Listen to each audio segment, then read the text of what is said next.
Bonjour à tous et bienvenue pour cette nouvelle session questions-réponses qui concerne le programme Open 2, donc la phase 1 du programme Open 2 et plus particulièrement les objectifs 1, 2, 3, 4, 5, 6, 7, 8 de ce programme.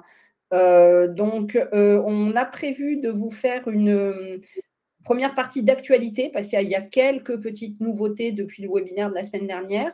Et après, ce qu'on vous propose plutôt que de vous dérouler la présentation qui n'a pas changé par rapport aux autres webinaires, c'est que vous nous posiez vos questions. Vous avez probablement des questions particulières sur certains objectifs. Et comme vous n'êtes pas très nombreux, ça va vous permettre de monter sur scène et donc de nous poser vos questions en direct. Du coup, j'attaque. Hop, il faut que je change de diapo, je vais y arriver. Voilà. Juste prochaine session et dernière session, ça sera toujours probablement une session questions-réponses et ça sera le 18 juin 2025, ça sera la dernière session.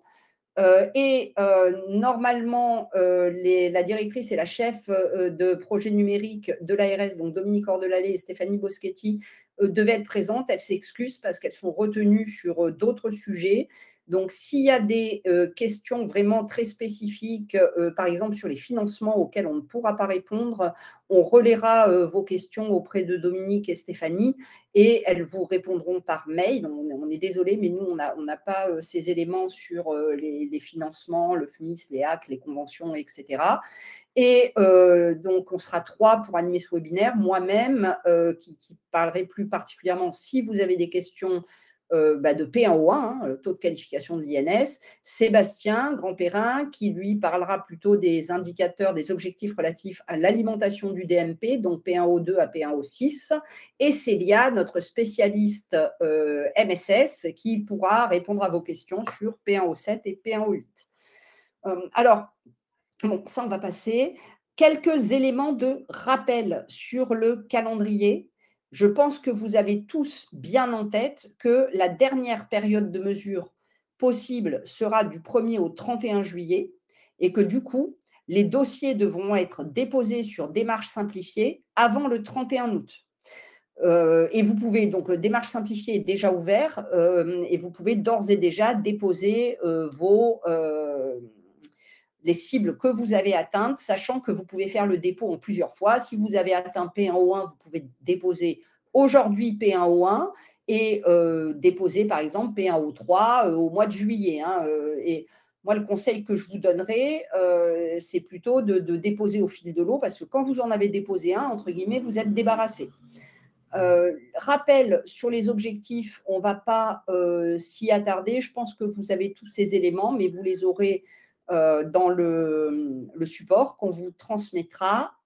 Le rendu des indicateurs s'accompagne. Donc, il y a plusieurs choses qui doivent être fournies quand vous atteignez un objectif. Il y a la matrice Excel de rendu du résultat. Vous aurez les liens dans le support. Sébastien pourra peut-être en montrer une si on a le temps ou si vous avez des questions sur une matrice. Donc, la matrice Excel des résultats. Normalement, vous devez fournir également un document explicatif de votre calcul de taux. Vous voyez, détails sur les modalités de calcul du taux par établissement. Ça, ce n'est pas la matrice de réponse, c'est quelque chose en plus.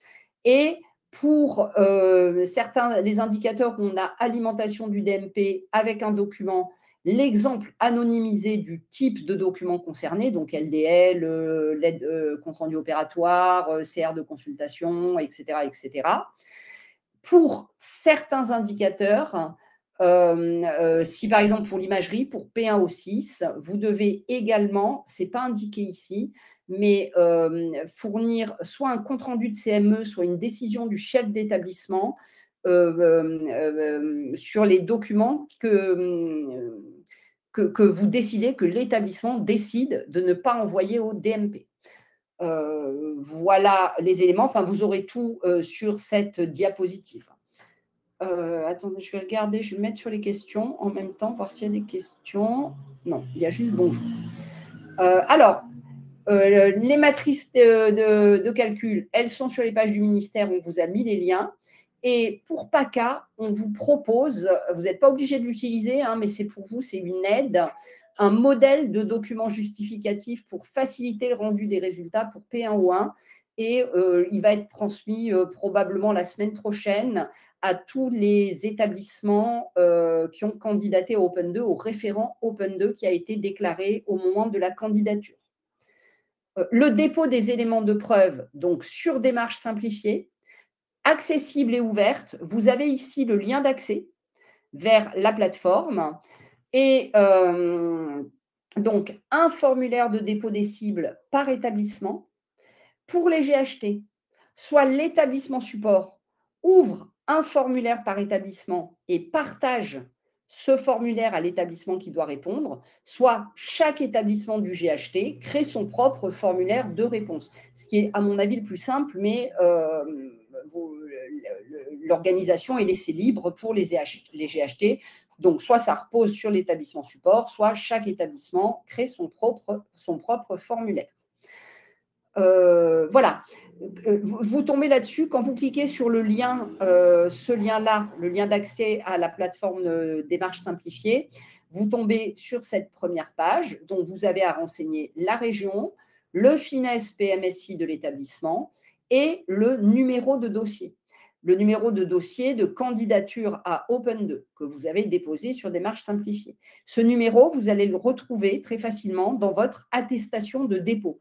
Quand vous avez déposé votre candidature, vous avez probablement téléchargé l'attestation de dépôt et ce numéro est présent dans l'attestation de dépôt. Ensuite, on renseigne l'établissement partie d'un GHT ou non, adresse du référent, du porteur de projet Open 2.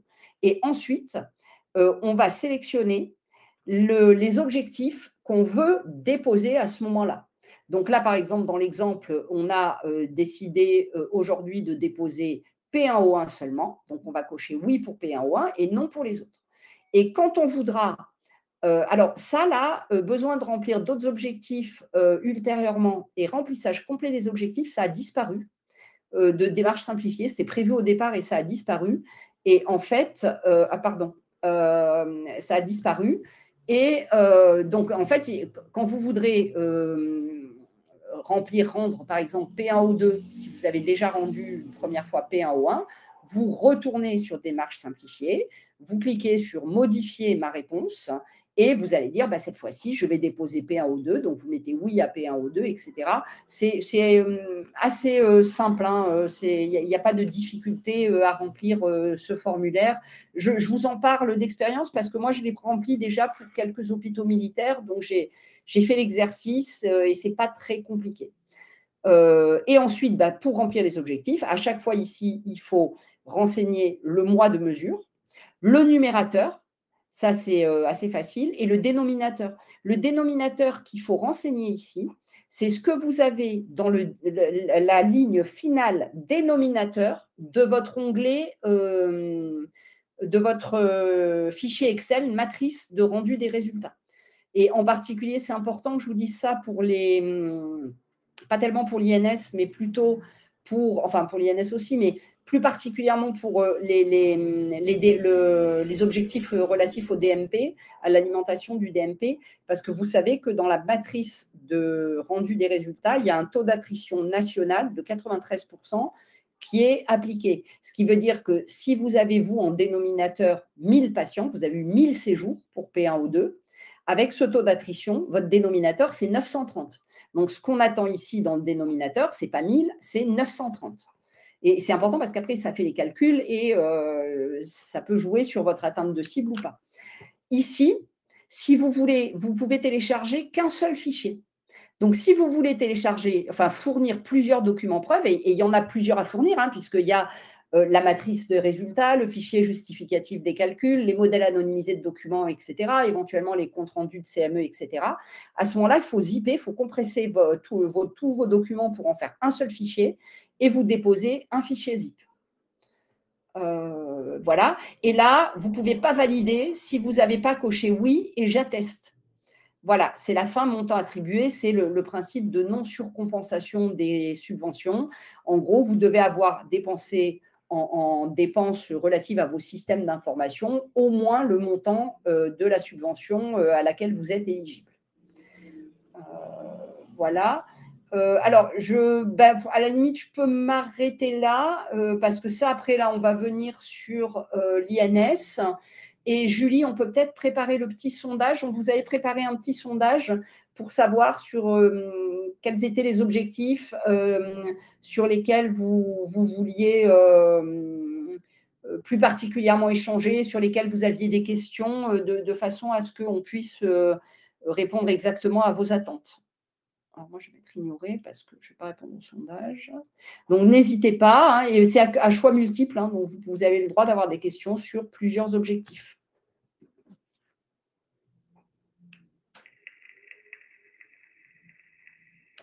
Alors, je sens que pour voir la réponse, il faut que je soumette le vote. Ouais, c'est ça. Ah non, il n'y a que moi qui… Tout le monde le voit, le sondage, parce que là, j'ai fait un essai et il n'y a que moi qui ai voté.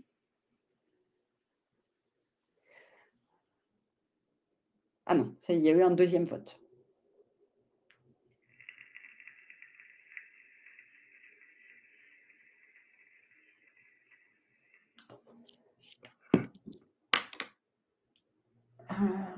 Bah, du coup, vous n'avez pas de questions sur rien?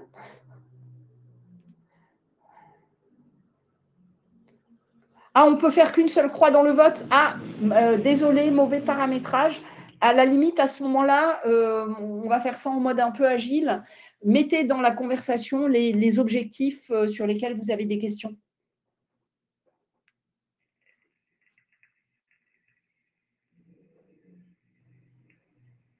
Après, si vous voulez, pour simplifier, vous pouvez mettre INS, DMP, MSS, on comprendra.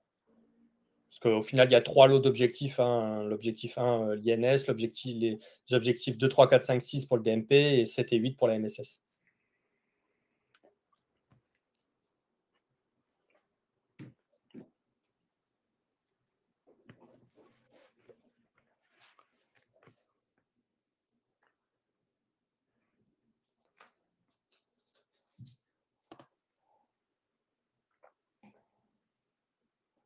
Bon, a priori, il y en a 2 qui concernent P1O1 et P1O2. Et les autres, c'est la MSS.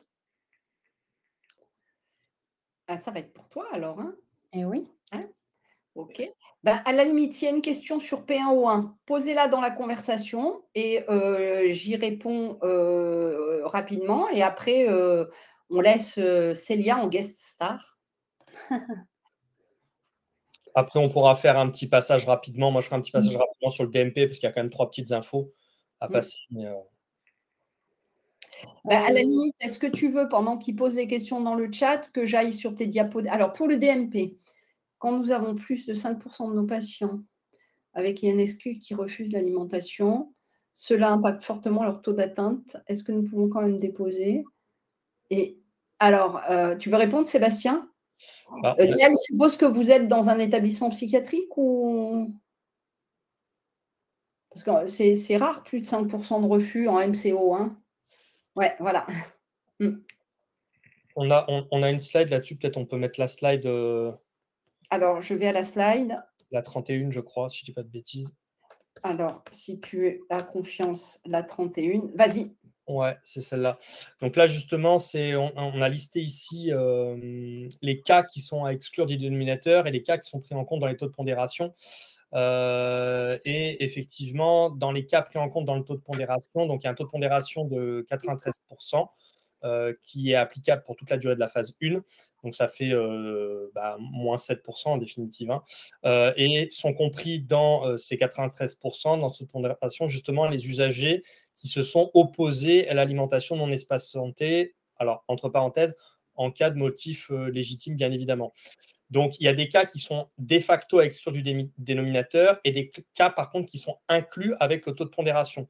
Donc, dans les cas exclure du dénominateur, on va retrouver les non-assurés sociaux en France, les personnes qui disposent d'un matricule INS de type NIA, puisque ces personnes-là n'ont pas de DMP, en définitive, les mineurs confiés à l'ASE, les nouveau-nés en maternité et également les patients décédés.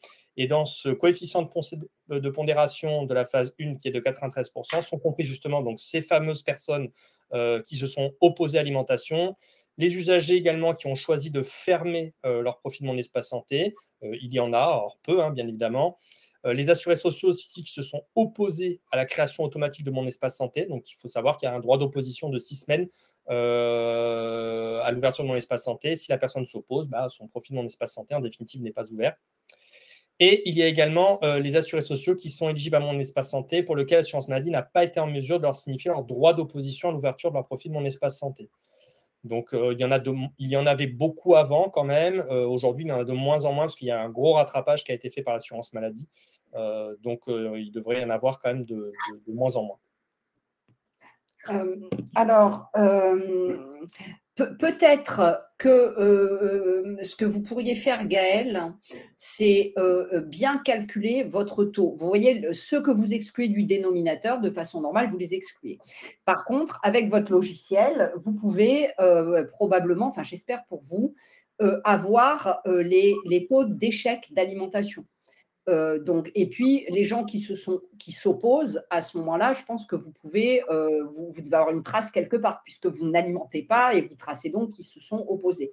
Si vous n'êtes pas à la cible, et que, par exemple, pour vous, quand vous faites la somme de tous les cas pris en compte dans le taux de pondération, si pour vous, ça fait plus de 93%, moi, je pense que ça vaut le coup de contacter directement soit Dominique Ordelallet, soit Stéphanie Boschetti, mais avec des données factuelles. J'ai mesuré sur tel mois.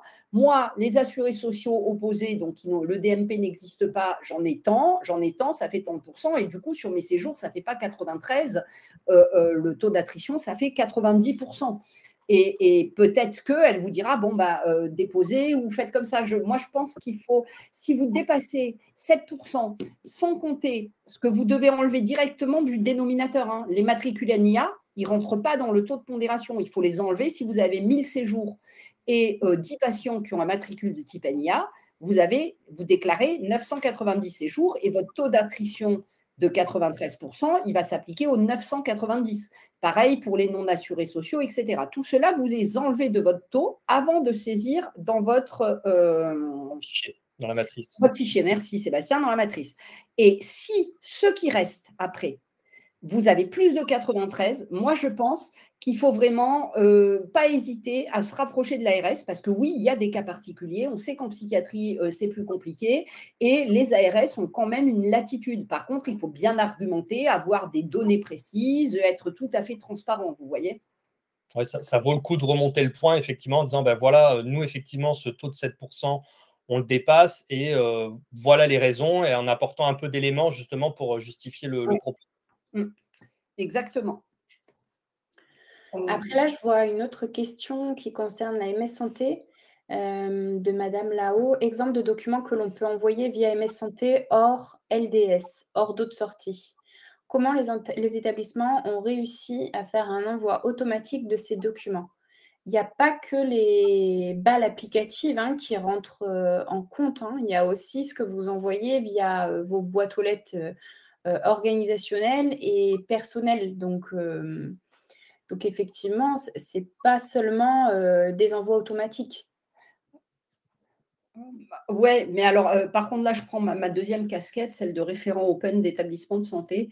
Dans la vraie vie à l'hôpital, c'est vrai que si tu n'as pas un envoi automatique, c'est compliqué de systématiser tes cas d'usage de parcours. C'est compliqué parce que, voilà. Et par contre, je pense que ça dépend des DPI. Oui. Ça dépend des DPI aussi. Selon les DPI que vous avez, effectivement, il y en a qui vont être capables d'envoyer tel ou tel document. Donc ça, c'est plutôt à voir avec votre éditeur. Peut-être qu'il a des fonctionnalités où il y a des choses que vous avez que vous n'utilisez pas, mais qui vous mettent à disposition. Ou alors, tout simplement, il ne vous propose que certaines fonctionnalités et donc que certains envois de documents. Donc, pour vous donner un exemple, sur le DPI de Mencare, M-Crossway, pour envoyer par MSS Citoyenne des documents via la balle applicative, il faut absolument les envoyer aussi au DMP. Sinon, on ne peut pas. Il faut activer la fonctionnalité DMP pour pouvoir activer la fonctionnalité envoi automatique MSS. Peut-être qu'avec votre outil, je crois, Isabelle, que de mémoire, c'est Hôpital Manager, non, chez vous, me semble-t-il. Peut-être que c'est pareil. Il faut regarder. Et nous, du coup, dans les hôpitaux militaires, on n'envoie pas que par MSS, on alimente aussi le DMP parce qu'on n'avait pas d'autre solution pour faire les envois automatiques. Donc, peut-être qu'il y a ça à tester, je pense, Isabelle. Vous posez la question. C'est vrai que là, pour le coup, comme l'exemple de Manuela, n'hésitez pas à échanger avec votre éditeur sur les fonctionnalités que vous avez à disposition. Et peut-être, comme ce que disait Manuela, il y a peut-être des fonctionnalités à mettre en place pour que l'AMS Santé fonctionne aussi. On avait d'autres questions. Après, je crois que les autres questions, c'était lié justement au taux des 7%. Hein. Là, justement, je vois Brice qui dit que effectivement, leur établissement dépasse les 7%. Gaël Carbonel, pareil, effectivement. Donc, ça rentre dans la réponse qu'on a formulée juste avant avec Manuel. Ouais. Mais bien pensé, je réinsiste là-dessus parce que quand on a une réponse du DMP, qu'on envoie au DMP, il y a un accusé de réception qui revient, qui dit OK, alimentation du DMP ou KO. Le DMP est fermé. Le DMP est fermé, ça rentre dans les 93%, ou le DMP n'existe pas. Et il faut faire attention parce que dans toutes les réponses, le DMP n'existe pas, ne vont pas rentrer dans ces 93. Le DMP, il peut ne pas exister parce que les gens ont un NIA. Donc, il faut absolument, quand vous calculez votre indicateur, que vous croisiez le type de matricule INS avec la réponse du DMP. Et si ces DMP n'existent pas avec un matricule NIA, vous l'enlevez du haut. Et si ces DMP n'existent pas avec un matricule NIR, à ce moment-là, c'est censé faire partie de ces 93%.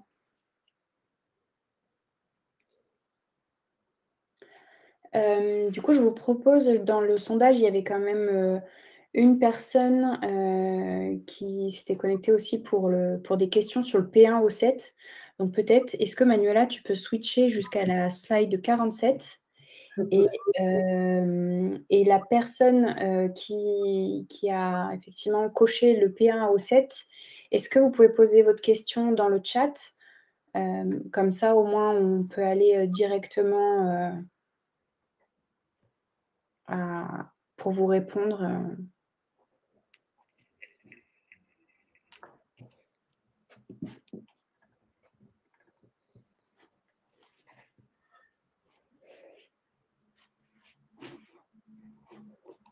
Je vois personne qui répond. Sur le P1 au 7, c'était les échanges des documents de santé aux correspondants de santé, donc via la MS Santé professionnelle. Donc, c'est les échanges entre pros. Au niveau du numérateur, c'est le nombre de patients uniques. Je le rappelle, pour lesquels au moins un document de santé au format CDA a été transmis à un correspondant de santé via MS Santé professionnelle. Et le dénominateur, c'est le nombre de patients uniques pris en charge dans le mois, hors passage aux urgences, quel que soit le statut de l'identité. Donc là, on avait mis en point d'attention que l'ensemble des boîtes aux lettres utilisées par l'établissement doivent être rattachées à l'établissement aux finesses géographiques ou éventuellement juridiques dans le cas des établissements sanitaires publics. Mais effectivement, c'est important que vous regardiez bien vos paramétrages en ce qui concerne vos boîtes aux lettres. Donc, je ne sais pas si la personne qui avait des interrogations sur cet objectif peut nous en dire plus pour qu'on puisse effectivement y répondre. Ouais. Peut-être que juste préciser que par rapport à SunES, l'indicateur a changé. Oui. Oui, là, bien sûr, Isabelle.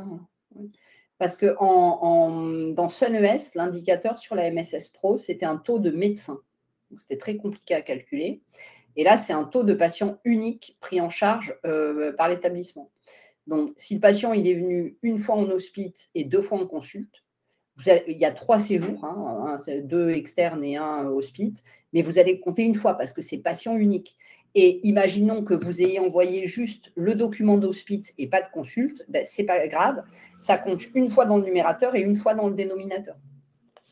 Donc, normalement, il n'est pas trop compliqué à atteindre, celui-ci. Et pour les établissements, alors Anne-Carole, elle dit, pour les établissements avec médecins libéraux, le taux est très bas. Pourquoi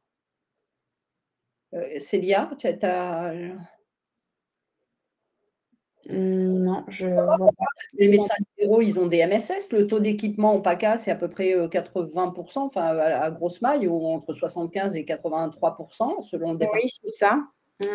Eh oui, voilà. Ils font les envois via leur cabinet et non via le DPI. Classique. Ah oui. Oui. Mais ça, du coup, je suppose que c'est la même chose pour pour l'alimentation du DMP. Ce n'est pas que pour la MSS, ça, du coup.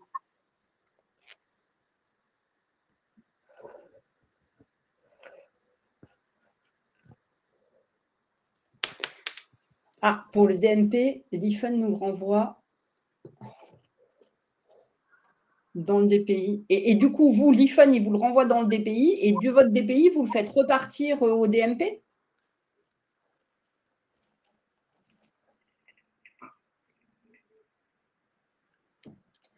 Peut-être qu'on peut ouvrir le micro, non? Si c'est plus. Ouais, peut-être. Attends, je vais voir. Ah, mais je crois que moi, je n'ai pas les. Est-ce que j'ai les. Attends, j'y vais. Attends, participer, j'ai réussi. Anne-Carole, on vous a envoyé une invite pour que vous puissiez ouvrir votre micro. Je crois qu'il va falloir cliquer sur monter sur scène, un truc comme ça.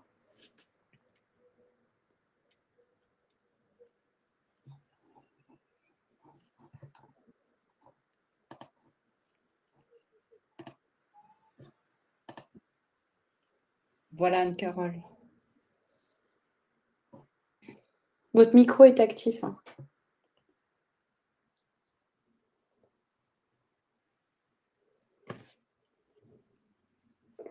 Ah. N'hésitez pas dans le chat à nous dire si vous rencontrez une difficulté. Non, on ne vous entend pas. On ne vous entend pas. En principe, il y a un petit message aussi qui apparaît pour, au niveau du navigateur pour vous demandant les accès au micro et à la caméra. Et là, par contre, votre micro est fermé. Alors.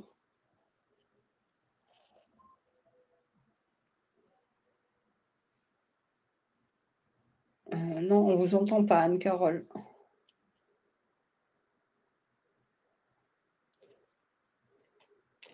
Et l'IFAN, il vous le renvoie dans le DPI, mais vous ne pourriez pas le renvoyer au médecin dans le DPI. Alors évidemment, du coup, le médecin, il va recevoir 2 fois les choses, une fois de la part du libéral et une fois de vous, par MSS. Mais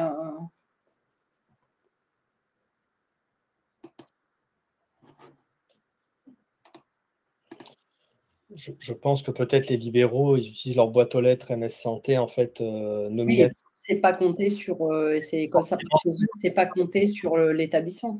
C'est celle de leur cabinet, en fait. Ouais.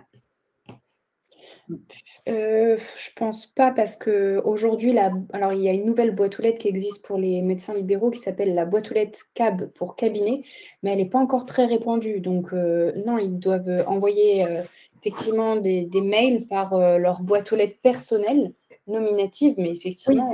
Oui. Mais du coup, c'est pas compté pour l'établissement. Pour l'État. Bah, pour l'établissement, c'est quand même compté parce que si la boîte aux lettres de l'autre côté, elle est sous le finesse géographique de l'établissement, que ce soit nominatif ou…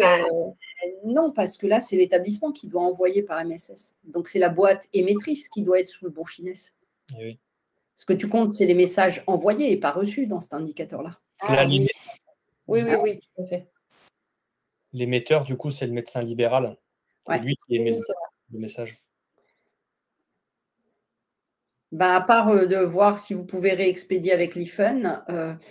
Alors, une autre question, Caroline. Oui, Caroline, pour chaque cible, la période de recueil peut être différente. Donc, P1O1, vous pouvez faire décembre. Et P1O2, vous pouvez même dire les LDL, je mesure sur janvier. Et les ordonnances de sortie, je mesure sur février. sur P1O2, vous savez, on a 2 choses à rendre, hein, LDL et ordonnance de sortie. Vous pouvez aussi le mesurer sur 2 mois différents. Donc, tout est fait, hein, pour faciliter l'atteinte des cibles pour les établissements, hein.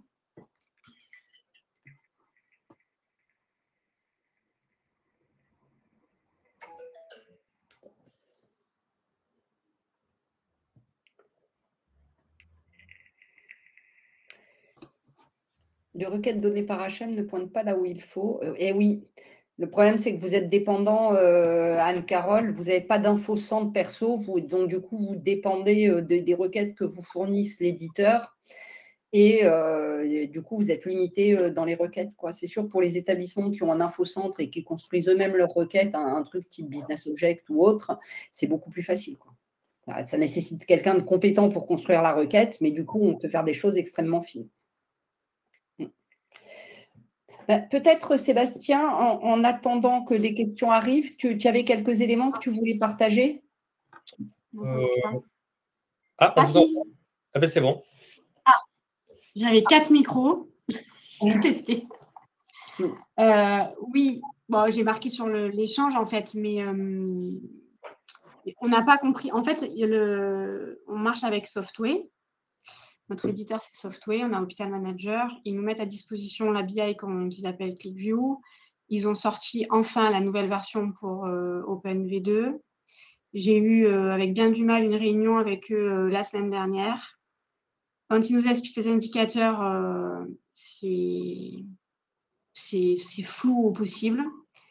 Et en fait, quand je sors mes stats, alors l'INS, ça va à peu près, mais tous les autres, on est… Alors, sur l'alimentation du DMP, je sais qu'on sera bon parce que je vais reprendre mes stats de l'IFUN, sauf que j'ai ma problématique, on a déjà discuté, je ne reviens pas dessus, sur le fait que les cabinets font un 3 en 1, qui du coup va être comptabilisé dans un indicateur, mais pas les autres. Ouais.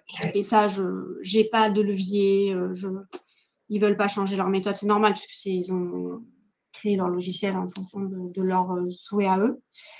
Et la messagerie, donc moi j'ai postulé pour le 7 sur celui qu'il y a à la diapo, l'usage de la MSS Pro.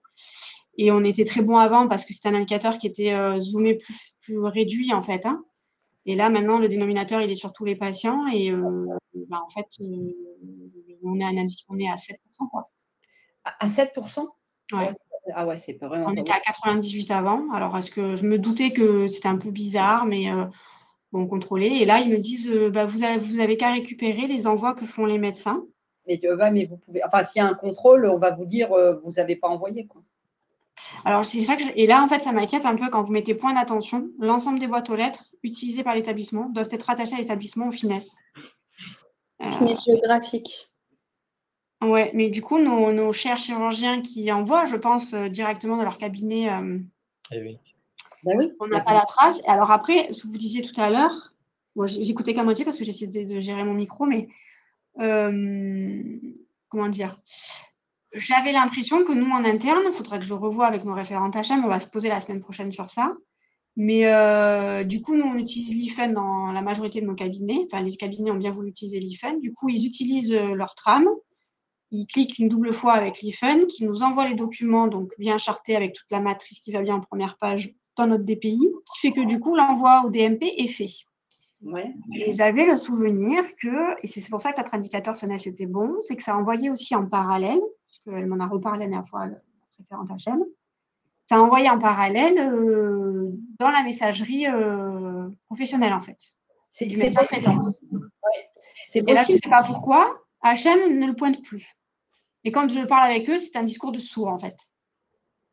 Ouais. C'est un discours de sourd, en fait. Je leur parle, ils me disent, vous ne m'écoutez pas. J'ai dit, mais vous ne m'écoutez pas non plus. Donc, je ne vois pas comment je vais faire. Et j'ai déjà parlé avec Madame Ordelalé à la dernière visioconférence que j'ai, mais je me permets de redire, et je ne sais pas si les autres établissements sont comme moi, mais en fait, la deadline est trop courte. Là, on a seulement les ABI maintenant, et vous nous demandez en fait de déposer un mois d'observance. Oui. Le dernier mois, c'est juillet, mais en fait, je viens à peine d'avoir l'ABI. Et oui, mais ça, c'est pas nous, c'est le national. Ouais. Non, Ça… enfin, je ne sais pas à qui le remonter. En fait, on avait déjà eu des deadlines, cherche mes mots, l'augmentation de dépôt, là. Enfin, là, en fait, la problématique qui se passe, et je pense que je ne vous apprends rien, mais je me permets d'en parler, c'est que les éditeurs n'ont pas d'obligation à mettre à disposition des requêtes.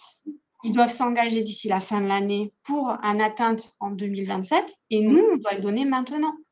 C'est incohérent. Oui, oui, malheureusement. Ça, après, très clairement, même ce que vous répondrez, on fera remonter le point à Madame Ordelalé, et qui probablement refera monter le point à la DNS, et probablement que ça remontera d'autres ARS et d'autres régions.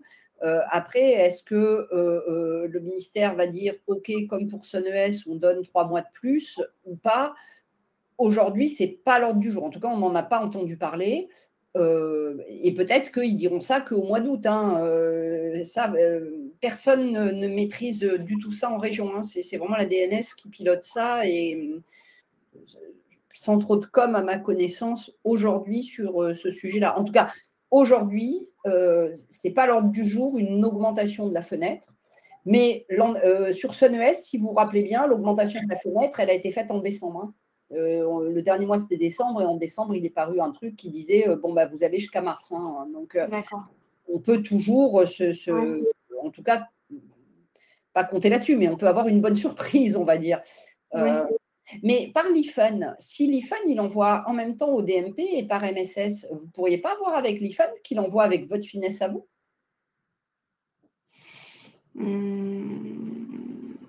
Qu'il envoie avec une note, que l'IFUN, il envoie sur les…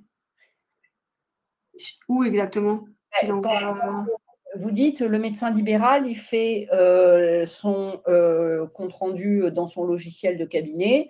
Il utilise l'IFUN. L'IFUN, ça nous l'envoie à nous, ça nous permet de l'intégrer dans notre DPI.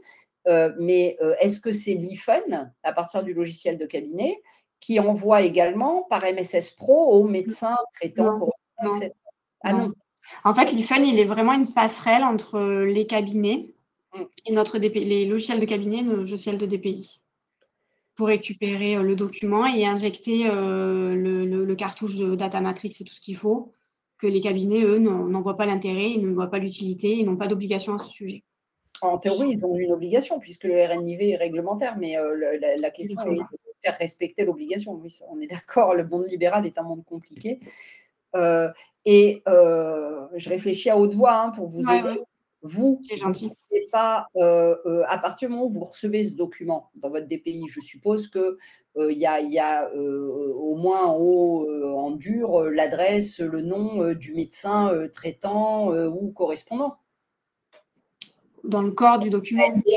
C'est dans le corps, au milieu du document. Parce que si l'IFUN pouvait le lire, il pourrait peut-être le réexpédier par MSS. Après, le médecin correspondant recevrait 2 fois. Parce qu'en fait, de ce que je comprends, après, je ne suis pas trop dans la technique, mais quand nos médecins, donc nous, on a 4 médecins libéraux, médecins salariés, pardon, qui utilisent notre bureautique HM. Après, on a certains salariés, certains médecins libéraux qui utilisent la bureautique aussi, mais bon, bref, ceux qui utilisent la bureautique, ils vont utiliser la bureautique. Ils vont aller utiliser un document Word qui va pointer sur des champs qui sont dans les différentes parties du dossier patient. Et donc, s'il y a le médecin traitant, on a l'annuaire des médecins. Et à partir de là, je sais que ça fait un envoi. D'accord? C'est à partir de champs remplis et injectés en automatique. C'est un paramétrage.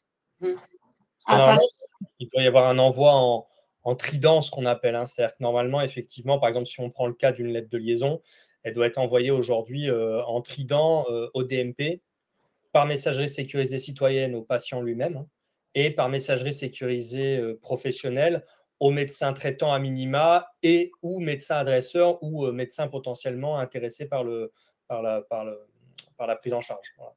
Donc, normalement, effectivement, ça doit partir comme ça en trident, DMP, MSS citoyenne, MSS professionnelle. Et c'est comme ça, d'ailleurs, que c'est écrit dans les textes, dans les textes de loi. Vous savez qu'il y a des documents qui sont obligatoires à verser, notamment le compte rendu opératoire, lettre de liaison, etc.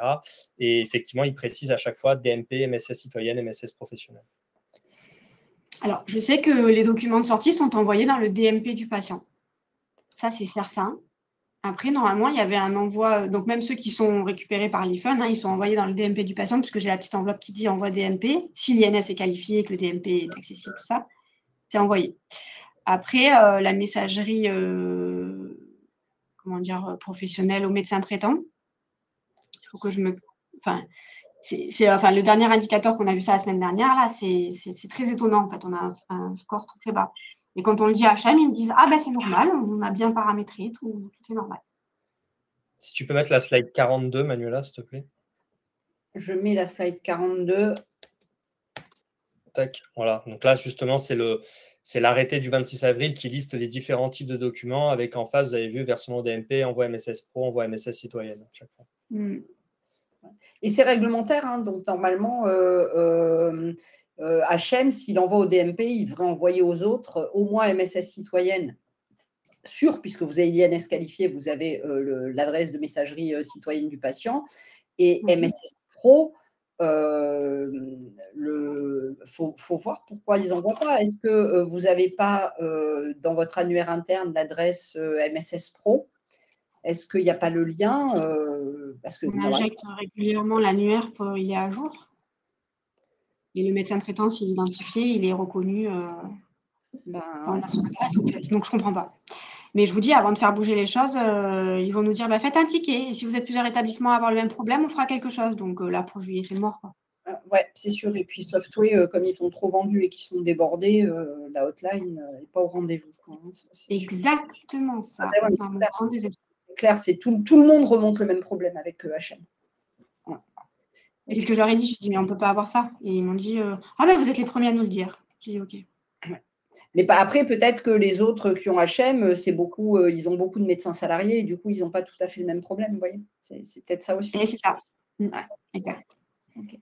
Alors, il y a une question pour, si on change de sujet, une question pour Célia encore. Oui, les parcours éligibles. Je vais à la diapo. Oui, c'est la diapo. Alors, on en a une partie en 48, juste avant, Manuela. Donc, un parcours éligible, c'est un parcours de prise en charge pour lequel il est pertinent de communiquer les informations, documents aux patients. Il est défini par l'établissement et doit inclure un nombre significatif de patients au regard du nombre total. Ça veut dire que si c'est 1%, ça ne sera pas pris en compte. Un nombre significatif, il faut que ce soit un certain nombre de patients. C'est à peu près 10% de la file active. 10% de la file active. Et surtout, il faut que ce parcours il ait été validé par la CME ou la direction de l'établissement. Sachant qu'un parcours, Célia, pour compléter, ce n'est pas obligatoirement un envoi de documents. Ça peut être un mail d'information, ça peut être un questionnaire, ce n'est pas obligatoirement c'est-à-dire un parcours éligible, ce n'est pas le patient a été hospitalisé, je lui envoie par MSS citoyenne sa lettre de liaison. Ça, c'est un cas d'envoi réglementaire. Donc, ça ne rentre pas dans le parcours éligible. Oui, voilà. Les parcours avec documents réglementaires, ils sont pas pris en compte. Enfin, ce n'est pas un parcours qualitatif éligible. Par contre, je l'ai marqué en dessous, mais l'indicateur, il peut être atteint en mettant en œuvre plusieurs parcours. Et pour répondre à la deuxième partie de la question, il faut soumettre vos propositions de parcours soit à Stéphanie Boschetti, soit à Dominique Cordelallet, en disant ça représente à peu près tant de ma file active, en expliquant pourquoi c'est un parcours pertinent, et elle vous répond par mail OK ou pas OK sur le parcours. Je vous ai remis l'adresse de Madame Cordelallet et Madame Boschetti. Je crois que derrière, tu as des exemples, non non, ce n'est pas des exemples, c'est juste les informations pour renvoyer vers l'ARS PACAS si effectivement ils ont besoin d'avoir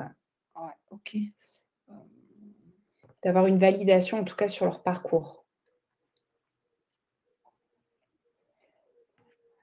Il y a des établissements qui ont choisi comme parcours, ça peut peut-être vous donner une idée, après ça ne fait peut-être pas 10% de votre file active, l'envoi du rappel à 1 mois pour les gens qui ont été transfusés en disant n'oubliez pas de réaliser votre recherche d'agglutinine irrégulière.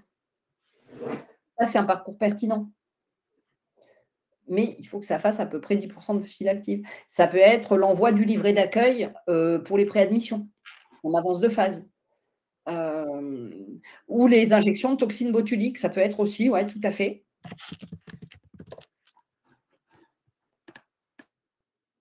passe peut-être sur la slide 52, puisque tu avais des exemples, je crois, Célia. Ah ben voilà. Ouais. Voilà.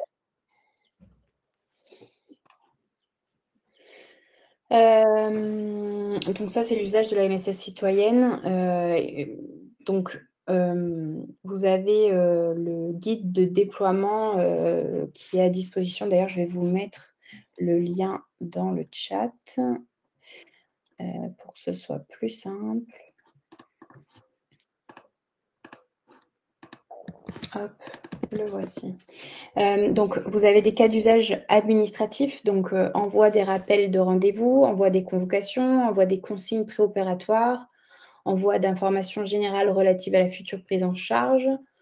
Comme disait Manuela tout à l'heure, l'envoi du livret d'accueil de l'établissement, l'envoi des demandes de pièces administratives afin de préparer la préadmission des patients. Et en cas d'usage qualité, vous avez envoi des liens pour accéder au questionnaire de satisfaction, envoi de relance pour répondre au questionnaire ISATIS. Et en bas, vous avez des cas d'usage archives DIM, le service d'information médicale envoie par la messagerie de mon espace santé et partage dans le DMP les dossiers médicaux demandés par les patients. Voilà, je ne sais pas si ça peut vous aider. Et alors, moi, pour vous donner d'autres exemples, par exemple, il y a un hôpital de Brest qui a choisi d'envoyer une lettre d'information aux patients sur le risque de cancer ophtalmo et cutané, le risque lié au soleil. Il y en a un autre qui a choisi pour les patients de 25, 45 et 65 ans de renvoyer un message sur les vaccinations obligatoires. La vaccination, c'est important. Il faut aller se faire vacciner, DT polio, etc. Je réfléchis à des cas d'usage qu'on a trouvés pour vous donner d'autres exemples. Et puis après, dans les parcours de SMR, les hôpitaux qui utilisent par exemple du Qutanza, des choses comme ça, ils font un questionnaire de suivi suite à l'usage du Qutanza, qui est un médicament. Je ne pourrais pas vous dire ce que ça fait exactement, mais c'est un truc un peu nouveau qu'on utilise en SMR.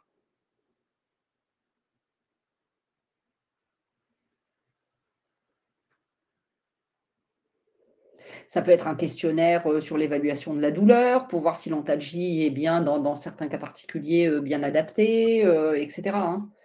Ça peut être sur de l'endocrino, un rappel aux patients qui ont un rendez-vous avec un diabétologue ou un endoc en disant « N'oubliez pas de faire votre hémoglobine glyquée ». Vous voyez, ça peut être des choses comme ça. Hein. Ça peut être aussi le suivi des plaies, avec des photos qui sont envoyées, par exemple, par l'usager à l'infirmière. Ça peut être, dans le cadre aussi, il y avait un cas d'usage qui avait été poussé aussi sur l'obésité bariatrique. Et pareil, effectivement, avec des envois de photos pour analyser l'évolution de la silhouette du patient. Donc, ça peut être, voilà, ça peut être des échanges d'MS Santé, par exemple, avec l'usager qui peuvent être ouverts dans ce cadre-là. Et pour ceux qui ont une maternité, ça peut être le suivi de la femme enceinte avec la sage-femme de référence, etc. Il y avait une expérimentation là-dessus par une maternité publique, je crois, de la région lyonnaise.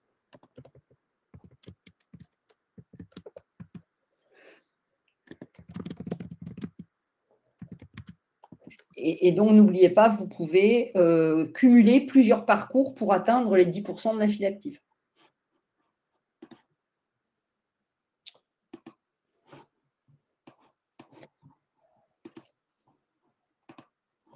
Alors, Sébastien, peut-être tu veux passer sur tes infos. Attends, hop, je reviens. Sur la MSS, ou même s'il y en a, mais je vais en profiter pour passer un peu sur le DMP. Ouais. DMP slide 28, si je ne dis pas de bêtises. Hop, 28. Parfait.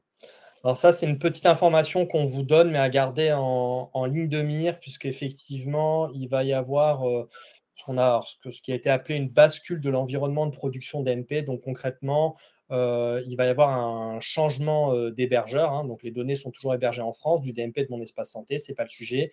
Mais il y a un changement d'hébergeur qui va être effectué, qui va nécessiter du coup une coupure temporaire de service.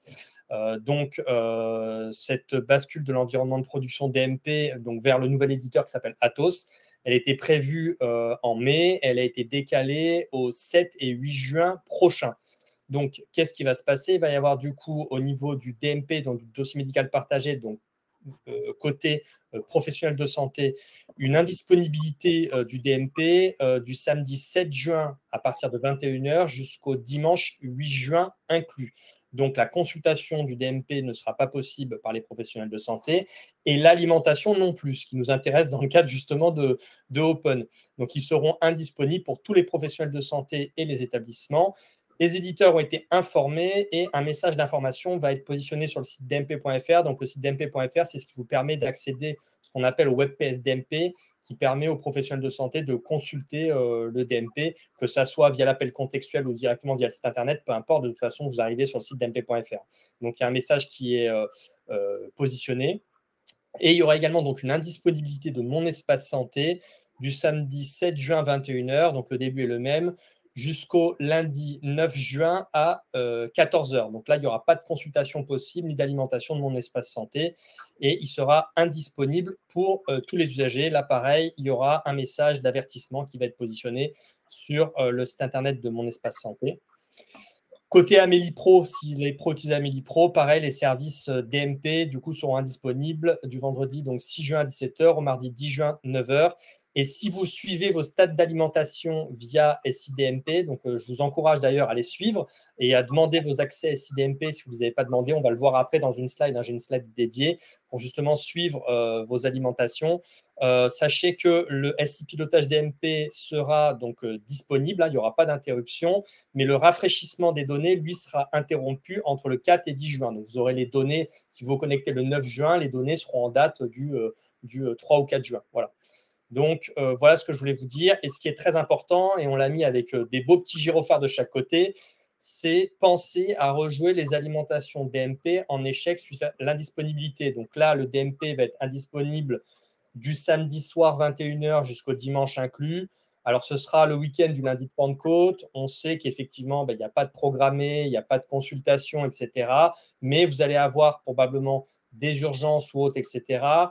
Et parfois, l'atteinte d'un objectif, ça peut jouer à 3, 4, 5 documents. Et donc, c'est dommage de perdre ces 3, 4 ou 5 documents potentiellement qui auront été produits ce dimanche, par exemple, 8 juin. Et donc, veillez à rejouer les alimentations. Donc, les documents qui vont être envoyés pendant cette période d'interruption, du coup, vont être bloqués. Ils ne vont pas arriver au DMP puisque le DMP sera indisponible. Il faudra effectivement voir avec votre informatique, votre service informatique, pour qu'il puisse rejouer, en fait, ce qu'on appelle rejouer les messages. Donc, c'est-à-dire qu'il va réenvoyer les messages qui vont, ce coup-ci, être intégrés au DMP après l'interruption. Voilà. Donc, pensez bien à faire ça. Ça évitera de perdre quelques petites alimentations et parfois, ça se joue à pas grand-chose. Pour information, la bascule DMP de ces environnements, elle n'entraîne pas du tout de changement d'URL pour le DMP ou Mon Espace Santé. Donc, il n'y a pas de reparamétrage à faire dans les logiciels métiers des URL. Elles sont identiques. Voilà, c'est complètement transparent de ce point de vue-là. Voilà la petite information qu'on voulait vous donner, puisqu'effectivement, ça serait dommage de perdre quelques alimentations à cause de cette bascule. On peut passer peut-être à la slide suivante. Alors ça, je pense que vous l'avez vu, mais c'est la notion effectivement de séjour. Donc les différents types de séjours qui existent, MCO, SSR, Psy, HAD, radio, MRC et dialyse. Et très important à noter, c'est qu'il est demandé à l'établissement de justifier de sa notion de séjour au regard des définitions qui sont proposées ci-dessus. Donc il se peut que vous ayez, pour une raison X ou Y, une notion de séjour qui diffère un petit peu des notions qui sont présentées au-dessus. Et donc, n'hésitez pas à la justifier auprès des ARS.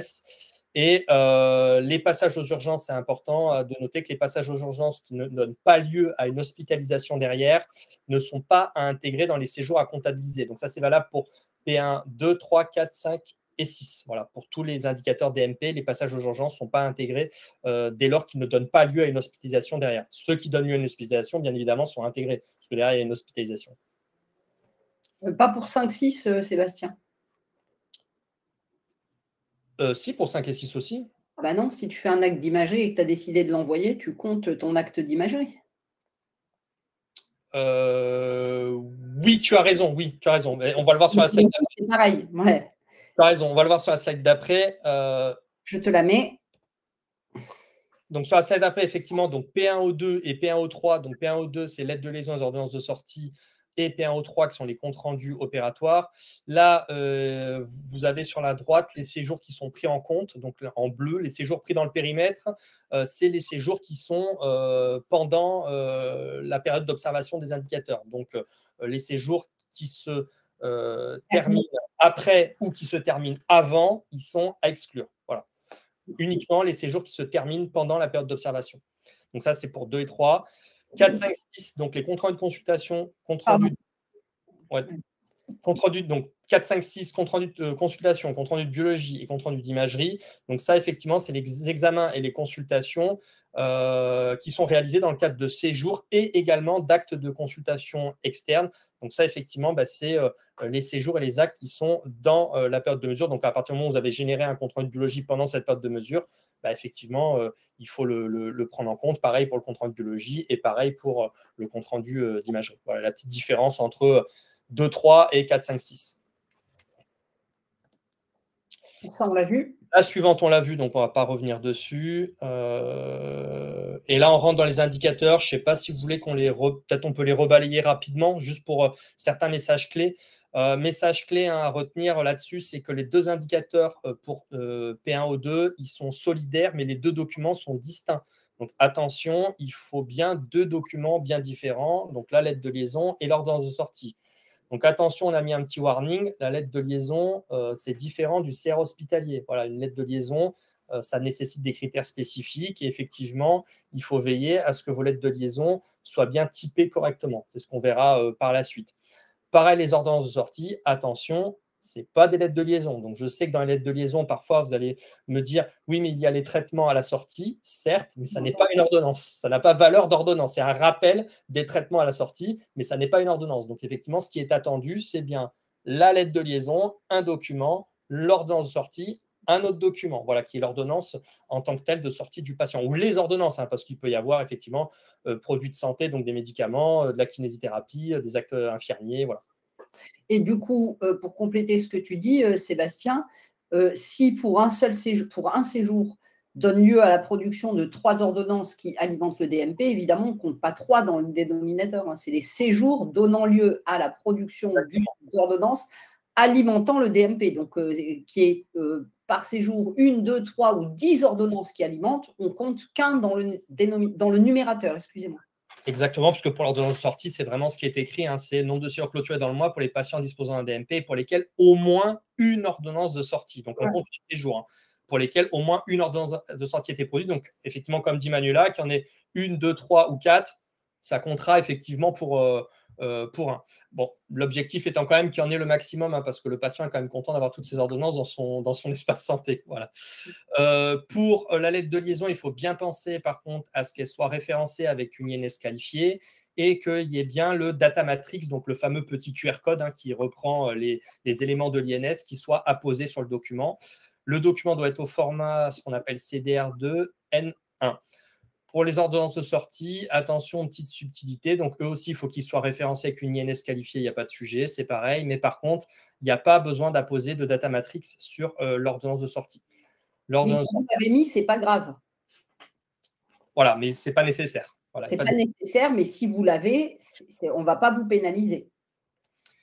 Et il faut qu'elle soit au format également CDAR2 N1.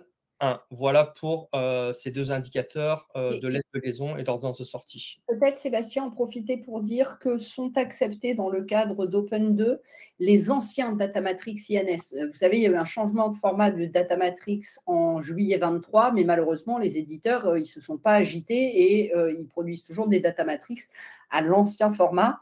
Et donc, il y a eu un arbitrage au niveau du ministère. Les Datamatrix ancien format qui contenaient sur le côté INS non signé sont acceptés. Et pour mémoire, les Datamatrix nouveau format, sur le côté, il y a écrit INS à scanner.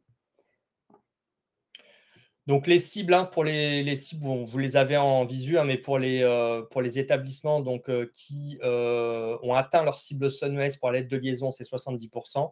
et 55% pour ceux qui n'avaient pas candidaté à CNES ou alors qui n'avaient pas atteint leur cible.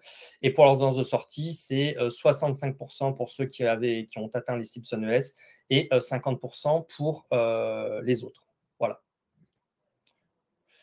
Alors, il y a des petites exceptions, puisqu'il y a toujours des exceptions, hein, on est en France. Donc, pour les lettres de liaison et les ordonnances de sortie, donc pour les établissements qui ont des typologies de prise en charge spécifiques, donc a priori, visiblement, donc connues en amont des ARS, donc n'hésitez pas à vous manifester auprès de vos ARS si c'est le cas. L'établissement devra justifier du caractère spécifique de ces activités afin de faire valoir un dénominateur qui soit le nombre de patients en lieu et place du nombre de séjours. Donc, vous avez vu sur les indicateurs juste avant, on parlait de nombre de séjours, hein, on en a parlé. Là, effectivement, vous pouvez faire valoir le nombre de patients si vous avez des typologies un petit peu spécifiques. Et donc, ça, effectivement, il faut en discuter avec l'ARS. N'hésitez pas, donc avec Dominique Ordeladley et Stéphanie Boschetti. Concernant les ordonnances de sortie, pareil, donc les HAD qui ne produisent pas d'ordonnance de sortie pendant la période d'observation de l'indicateur ne sont pas concernés par cet indicateur et il y a une attestation sur l'honneur qui est demandée en cas de production d'aucune ordonnance de sortie pendant la période d'observation de l'indicateur. Pour les ordonnances de sortie, pareil, donc les établissements dont les prises en charge des patients n'a donné lieu à aucune prescription à la fin de la phase 1, ce qui est possible, hein, doivent démontrer la capacité à faire et expliquer le type de prise en charge d'établissement et répondre 0 au numérateur et 0 au dénominateur. Alors attention, c'est vrai que ce n'est pas intuitif parce qu'on ne divise pas par 0, mais il faut bien mettre 0 au numérateur et 0 au dénominateur. Donc ça fera 0 divisé par 0 mathématiquement, on est d'accord, ce n'est pas top, mais effectivement, c'est ce qui est attendu pour pouvoir poursuivre le process. Voilà pour ces petites exceptions. Concernant les comptes rendus opératoires, donc là, pareil, petit warning, attention, le compte rendu opératoire, ce n'est pas la lettre de liaison et ce n'est pas le CR hospitalier. Alors, pourquoi j'ai mis le CR hospitalier? Parce que c'est vrai que certains établissements, il était commun auparavant d'avoir un gros document qui s'appelait CR hospitalier dans lequel on allait retrouver les infos de la lettre de liaison et le compte rendu opératoire quand il y avait des interventions. Là, effectivement, le compte rendu opératoire, c'est bien un document distinct de la lettre de liaison et distinct du CR hospitalier. Voilà pour le CR opératoire. La cible CNES pour les établissements qui ont atteint leur cible CNES, c'est 70%. Pour ceux qui ne l'ont pas atteint et les autres qui n'avaient pas candidaté, elle est de 55%. Donc là, c'est le nombre de séjours clôturés dans le mois, comprenant donc au moins un acte chirurgical. Donc attention, il faut bien filtrer évidemment sur les séjours qui comprennent des actes chirurgicaux. Pour les patients disposant d'un DMP et pour lesquels au moins un compte rendu opératoire. Donc là, c'est pareil, hein, c'est un peu comme les ordonnances, on compte les séjours. Donc si le patient a été opéré plusieurs fois sur le même séjour, il y aura peut-être plusieurs comptes rendus opératoires. Très bien, soit, mais on comptera du coup le nombre de séjours. Et effectivement, il faut que le document, pareil, soit référencé avec une INS qualifiée. Et là, il faut bien la présence du data matrix INS et il doit être au format CDR2 N1. Le dénominateur, c'est le nombre de séjours clôturés dans le mois, hein, comprenant bien évidemment au moins un acte chirurgical, donc au moins un acte, hein, il peut y en avoir plusieurs. Voilà pour P1O3. P1O4, donc P1O4, c'est nouveau, hein, ça n'existait pas dans CNES, donc ce n'était pas un indicateur qui était présent. Donc cet objectif de P1O4, c'est le partage des comptes rendus de consultation. Alors c'est un objectif qui vient un petit peu en amont et qui anticipe l'arrêté du 26 avril, hein, puisque l'arrêté du 26 avril, vous savez, c'est ce qu'on a montré tout à l'heure avec les différents types de documents, avec les obligations de versement, DMP, d'envoi par MSS.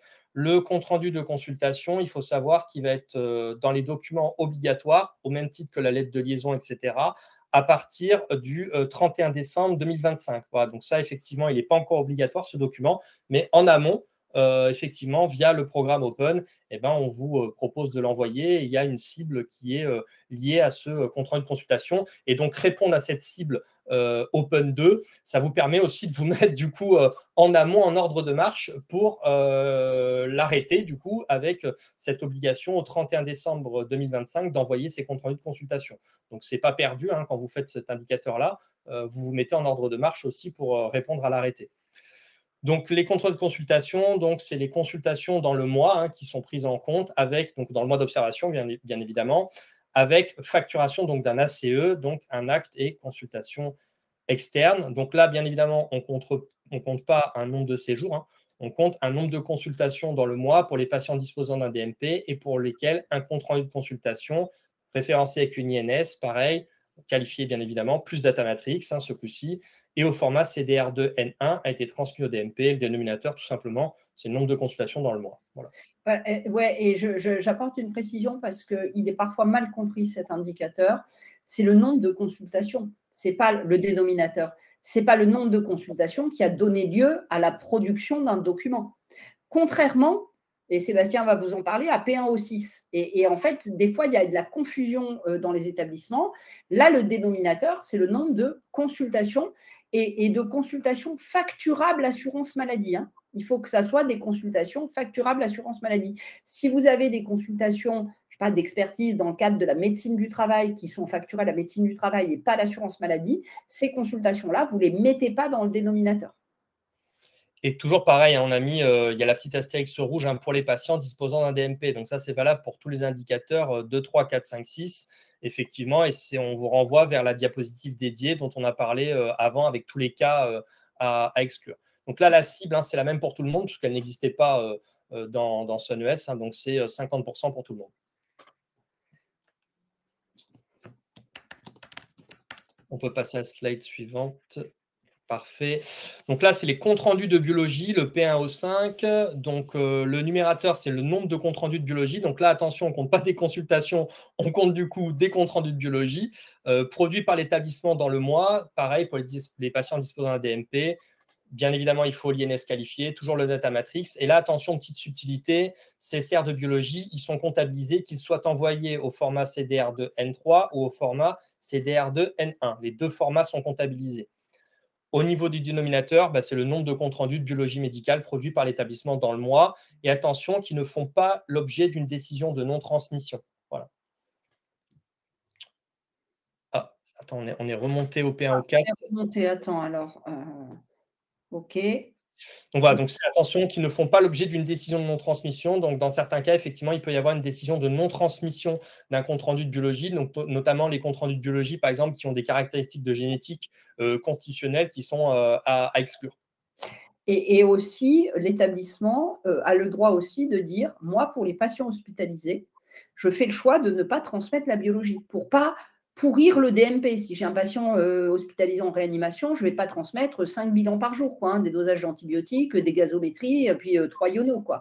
Ça n'a pas d'intérêt. Donc, l'établissement, il a le droit de dire, moi, pour la biologie que je fais au cours d'un séjour hospitalier, je choisis de ne pas la transmettre. La cible est de 65% pour ceux qui avaient atteint SunES et 50% pour les autres. Voilà pour la biologie. L'imagerie, c'est un petit peu le même combat que la biologie. Donc là, on compte non pas des comptes rendus de biologie, mais on compte des comptes rendus d'imagerie, donc produits par l'établissement. Toujours, il faut qu'ils soient référencés avec l'INS qualifié et le data matrice INS. Le format, par contre, là, c'est du N1 qui est attendu. Et au niveau du dénominateur, c'est pareil, c'est le nombre de comptes rendus d'imagerie produits par l'établissement dans le mois. Et comme le compte rendu de biologie, c'est les comptes rendus qui ne font pas l'objet d'une décision de non-transmission. La cible, c'est 60% pour ceux qui avaient atteint l'objectif SunES et 45% pour tous les autres.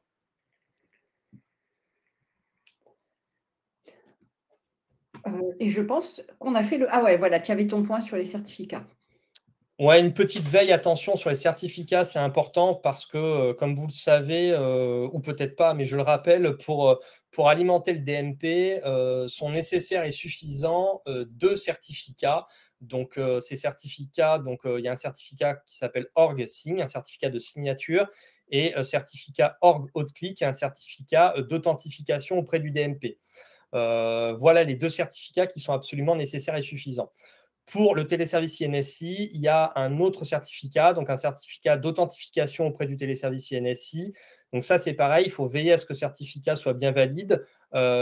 Pour les établissements qui appellent le téléservice par certificat, puisqu'il y a des établissements qui appellent par carte, et donc là, à ce moment-là, ceux qui appellent par carte et qui n'appellent pas par certificat de serveur, vous n'êtes pas concernés par le sujet. Hein.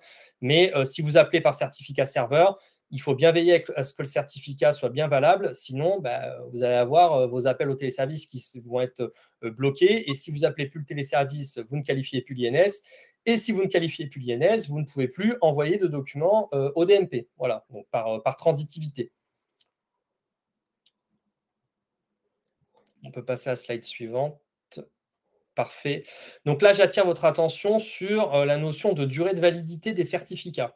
Alors, les certificats donc, qui sont délivrés par l'ANS via son autorité de certification qui s'appelle l'IGC Santé, ils sont valables, ces certificats, 3 ans. Donc, au bout de 3 ans, ils arrivent à péremption et donc ils sont invalidés. Donc, pour le DMP, on a vu juste avant, vous avez donc 2 types de certificats. Certificat haute CLI et signe. Et si l'un ou l'autre de ces certificats arrive à échéance, vos alimentations DMP sont coupées.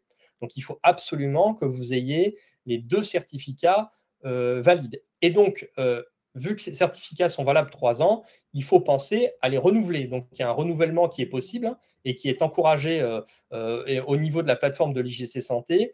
Donc, il faut savoir que quand un certificat arrive à échéance, une notification est envoyée à l'administrateur technique, à l'adresse mail en fait, de l'administrateur technique qui a été déclaré sur la plateforme de l'IGC Santé au moment de la commande. Il y a 2 mails qui sont envoyés, un mois avant l'échéance du certificat et un autre 15 jours avant. Le cas classique, c'est l'administrateur technique qui est parti. C'était son adresse mail professionnelle, mais personnelle, nominative, entre guillemets, qui était déclarée sur l'IGC Santé.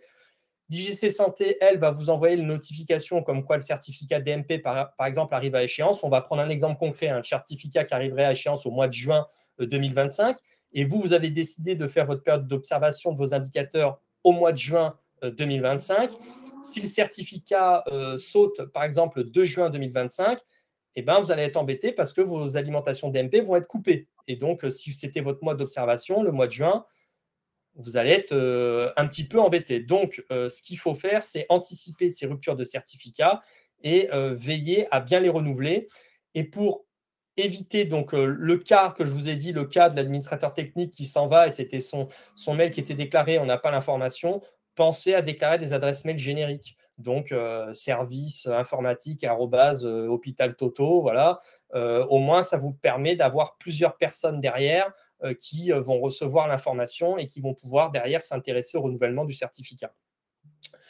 En cas de changement d'administrateur technique, puisque forcément dans les établissements il y a du turnover, vous pouvez et vous devez même en faire la déclaration à l'ANS. Soit vous pouvez la faire en ligne, soit via le portail Mes habilitations, soit via le formulaire 503. Voilà, donc pensez effectivement à anticiper ce turnover des administrateurs techniques qui peut vous causer quelques soucis.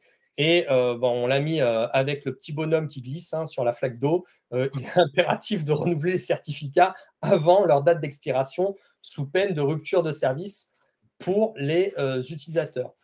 Sachez juste que nous, en PACA, on a nos équipes d'animation territoriale au niveau du grade PACA qui font une veille des certificats et qui essaient d'anticiper également ce point-là, ce fait que l'administrateur technique ait changé et qui vont parfois vous envoyer un petit message en amont en vous disant voilà, vous avez quelques certificats qui arrivent à échéance, essayez de regarder si vous pouvez les renouveler rapidement. Voilà, donc on essaie en PACA d'apporter ces éléments-là avec nos équipes terrain, avec nos équipes d'animation territoriale pour justement vous faire anticiper au maximum ces ruptures. Parce qu'effectivement, le coût classique, c'est qu'il y a une rupture d'alimentation, vous ne savez pas que c'est le certificat, vous ne vous en rendez pas compte, ça dure 1 semaine, 2 semaines, 3 semaines, au bout d'1 mois, vous dites tiens, c'est bizarre, on n'alimente plus le DMP, le temps que vous vous rendiez compte que c'est le certificat, que vous pensiez à le renouveler, que vous dites mince, l'administrateur technique, il est parti, voilà, il se passe plusieurs semaines. Dans le cadre de Open 2, s'il se passe plusieurs semaines, vous allez être bien embêté.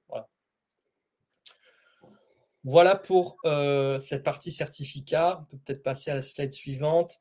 Le format des documents de santé, donc ça, on va être très bref.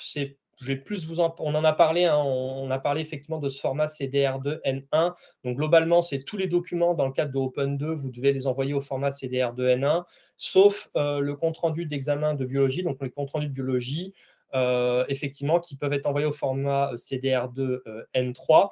Donc là, actuellement, en principe, ce qui est fait par les établissements, c'est qu'ils envoient les CR d'examen de biologie avec le double format, donc CDR2 N3 et CDR2 N1. Alors, pourquoi ils envoient en N3 et en N1? Pour faire le petit distinguo, c'est que le format CDR2 N1, globalement, c'est le PDF qui est intégré dans le document. Donc, ça permet de consulter un document type PDF, comme vous avez l'habitude, hein, donc un document PDF tout simple. Le format CDR2N3, c'est ce qu'on appelle un format structuré. Donc, c'est un format où ce n'est pas derrière un document, un fichier plat, un fichier PDF. C'est un document qui est bien structuré avec telle donnée dans telle case, etc. Donc, par exemple, si on prend un compte-rendu de biologie, vous allez avoir sodium, potassium, calcium avec la valeur en face. Et donc, l'intérêt, c'est que quand un format CDR2N3 est intégré dans un SGL, dans un autre SGL ou dans un logiciel métier, ça va permettre d'intégrer directement les bons indicateurs au bon endroit et pas juste un fichier plat tout simple. Voilà. Donc, c'est ça l'intérêt de ce format structuré. C'est un format qui est un peu plus compliqué à produire par les éditeurs parce qu'il est plus complexe. Et donc, dans ce cadre, tout comme ça avait été fait pour SunES à l'époque, hein, pour Open2, l'envoi de CR d'examen de biologie au seul format CDR2 N1 pour les établissements justement en difficulté pour produire du N3 est accepté. Voilà, donc si vous envoyez que du N1, vous ne serez pas pénalisé dans le cadre de Open2 pour les comptes rendus de biologie. Si vous envoyez du N3 et du N1, bon, bah, c'est le top, hein, c'est parfait, mais sachez que le N1 seul est accepté. L'objectif global, hein, quand même, hein, c'est d'envoyer du N3. Hein. C'est la cible. Hein. L'objectif, c'est envoyer des comptes rendus de biologie structurés. On l'a dit juste avant, hein, mais dans les cas justement à exclure de décision de non-transmission, hein, justement, il y a les résultats de génétique hein, et les CR d'examen de biologie avec de l'ANAPAT également, qui ne sont pas à envoyer au DMP.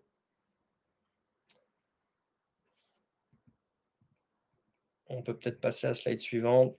La classe et type des documents de santé. Donc ça, c'est lié un petit peu à ce qu'on parlait sur le SI pilotage DMP. Effectivement, si tu peux descendre, Manuela, parfait, merci. Donc la classe et le type des documents de santé, c'est important.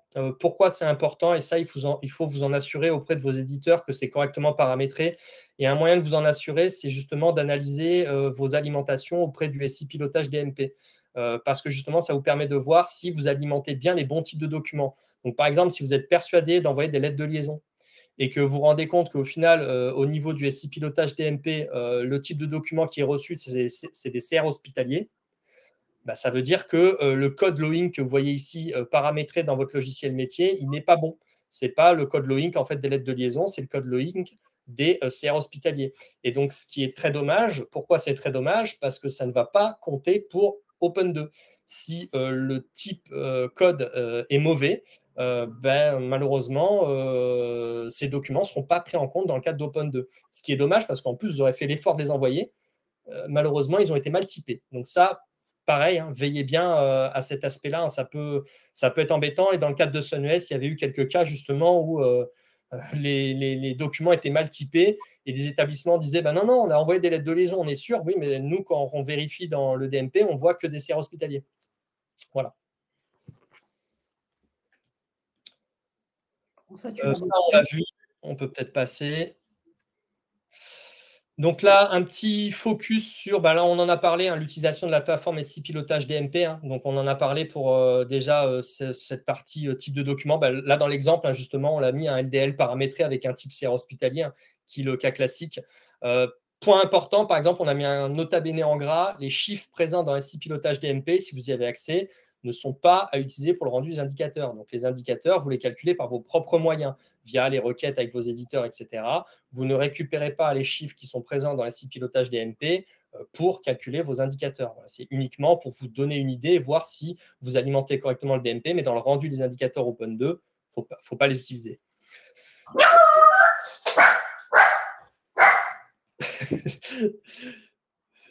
Donc, reviens juste sur la slide d'avant.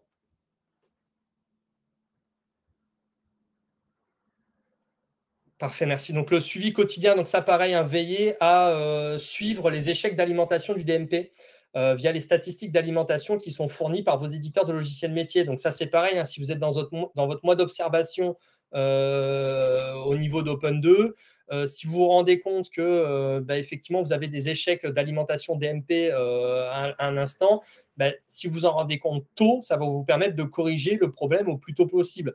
Et notamment, on a parlé du cas des certificats. Si l'un des deux certificats, le hôte ou le signe, arrive à échéance, vous allez avoir plus du tout d'alimentation DMP. Toutes vos alimentations DMP vont revenir en erreur. Et donc là, ça peut vous mettre la puce à l'oreille et vous dire, mince, c'est peut-être mon certificat qui est arrivé à échéance, et ça vous permet de réagir rapidement et d'éviter de laisser passer trop de temps.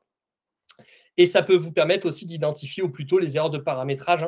Donc, il y a eu des cas, par exemple, où le RPPS du médecin signataire était absent, par exemple, ou erroné, et ça a entraîné le rejet du document au niveau du DMP, voilà, puisque c'était un RPPS qu'il ne connaissait pas, ou alors une absence totale de RPPS. Donc, c'est comme si le document il n'avait pas de signataire du tout.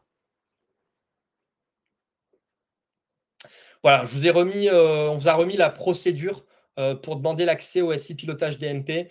Si vous ne l'avez pas encore fait, on vous invite à le faire. Donc, vous a envoyé un mail à l'adresse pilotage@ségur-numérique-paca.fr, et donc vous mettez les différents critères qui vous sont demandés pour avoir accès à l'outil SI pilotage DMP.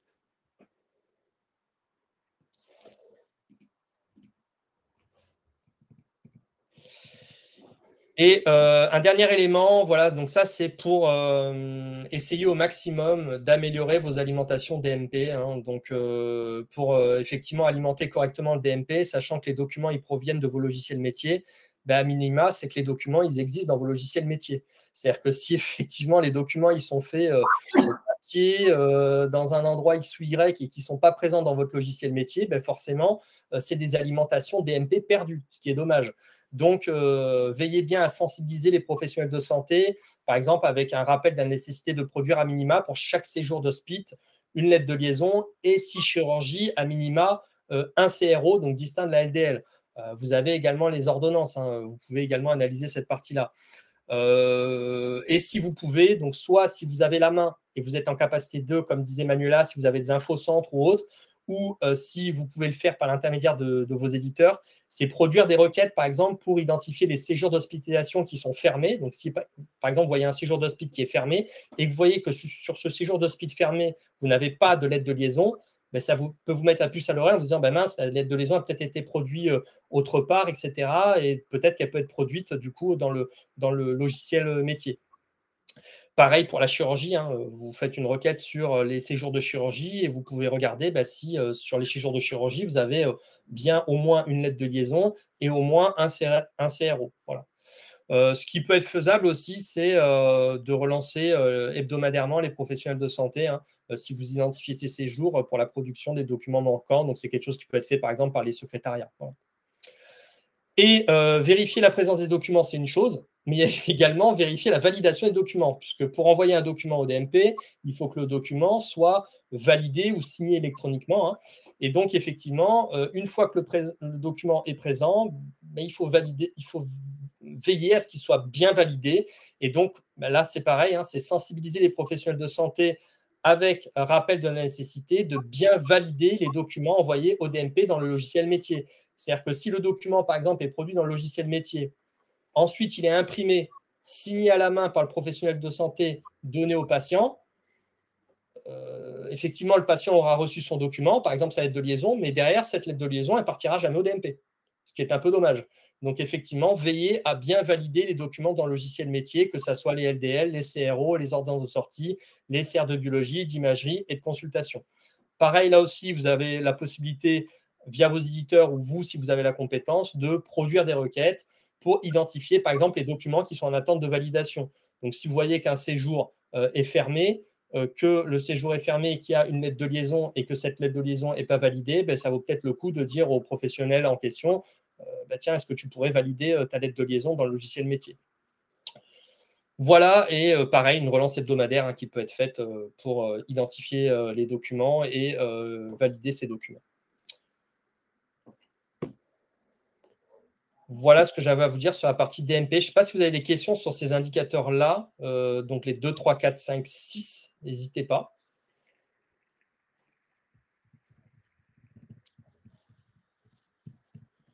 Donc là, à la fin, j'ai essayé de vous donner des petites astuces, hein, parce que mine de rien, ça ne paraît pas, mais vérifier la présence effective des documents et vérifier que les documents sont validés, Si vous n'avez pas fait l'exercice, faites l'exercice, vous allez avoir des surprises.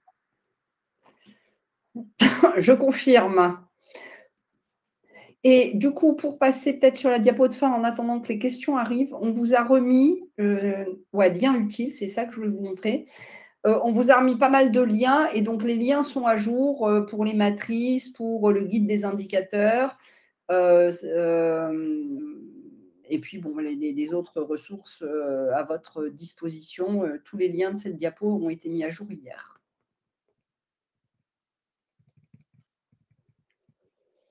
N'hésitez pas, on a encore quelques minutes, donc si vous avez des questions, ou si Manuela, tu veux peut-être insister sur un point sur l'INS. Oui, alors éventuellement, ça, j'en avais pas parlé, mais comme il nous reste 2-3 minutes, je vais le remettre parce que je m'aperçois qu'on a beau le dire, ça ne marche pas toujours. Quand on vous dit les documents doivent être identifiés et vous allez envoyer des exemples anonymisés des documents, ça veut dire qu'ils doivent respecter les exigences du RNIV. L'identification des documents dans le RNIV, c'est décrit par l'exigence pratique professionnelle 21. Vous avez ici un exemple de cartouche. Vous n'êtes pas obligé de mettre un cartouche. Hein. Vous pouvez très bien dire, moi, je me mets mon data matrix d'un côté et je mets mes traits comme ça, sachant que les traits doivent être identifiés. On doit savoir quel est le nom de naissance, quel est le nom utilisé, etc. Et tous les traits qui sont présents dans le cartouche doivent être présents sur votre document, et y compris la sémantique. Moi, j'ai vu un certain nombre d'établissements qui, à la place de liste des prénoms, ils écrivaient autre prénom. Ils mettaient bien la liste des prénoms, mais ils disaient c'est autre prénom. Ben, si l'ARS, alors PACA sera assez sourcilleuse là-dessus parce que très sensibilisée à l'identito-vigilance, peut très bien vous dire votre document, il n'est pas conforme parce que ce qu'on attend, c'est liste des prénoms et pas autre prénom. Donc, regardez bien ce que vous avez sur vos documents. Même chose pour les pour les pages suivantes, toutes les pages d'un document doivent être identifiées. Le data matrix, on n'a besoin de l'avoir qu'une fois, soit en première page, soit en dernière page. Ça, vous avez le choix, il faut que ça soit présent sur une des pages. Sur les autres pages, ce n'est pas la peine de le mettre. Par contre, sur toutes les autres pages, on doit trouver à minima le nom de naissance, le premier prénom, la date de naissance, le sexe et les noms et prénoms utilisés s'ils sont renseignés et différents du nom de naissance. À minima, rien ne vous empêche de rajouter plus de choses, mais ça, c'est de l'exigence minimale. Et moi, ce que j'ai constaté en accompagnant des établissements, c'est que souvent, la première page, elle n'est pas trop mal. Et après, sur le reste, il n'y a pas l'identité. Et ça ne sera pas conforme. Donc, voilà le point sur ce qu'on doit trouver sur les exemples de documents anonymisés que vous devez fournir en documents preuves et les mettre sur la plateforme Démarche simplifiée. Voilà. Alors après, s'il y avait une question sur P1O1, je ne vais pas obligatoirement refaire P1O1 parce qu'on l'a présenté vraiment un certain nombre de fois. Si par contre, vous avez une question spécifique, je peux y répondre. Donc, sur la qualification de l'INS.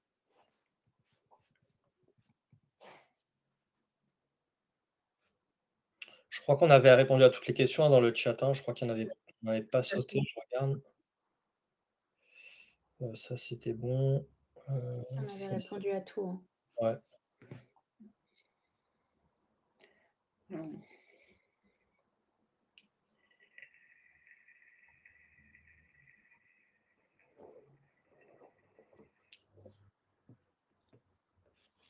Ok, eh ben, pas de questions. Je pense qu'il va être l'heure de nous séparer pour aujourd'hui. N'hésitez pas, si vous avez des questions qui vous viennent, si vous avez des problèmes, de les envoyer par mail ou de les mettre dans le formulaire d'inscription de la session du 18 juin. Et puis, n'hésitez pas aussi, pour les quelques points où on n'a pas pu vraiment vous répondre, à solliciter l'ARS, donc Dominique Ordelalé et Stéphanie Boschetti, en particulier pour le taux d'attrition si vous déplacez les 7%. Voilà, et Célia a remis dans la conversation les adresses mail de Dominique et de Stéphanie. Eh ben, il nous reste à vous souhaiter une excellente fin de journée, un bon courage pour tout ce que vous allez conduire pour atteindre vos cibles, et à vous dire à bientôt. Au revoir. Merci à vous, au revoir. Au revoir à tous.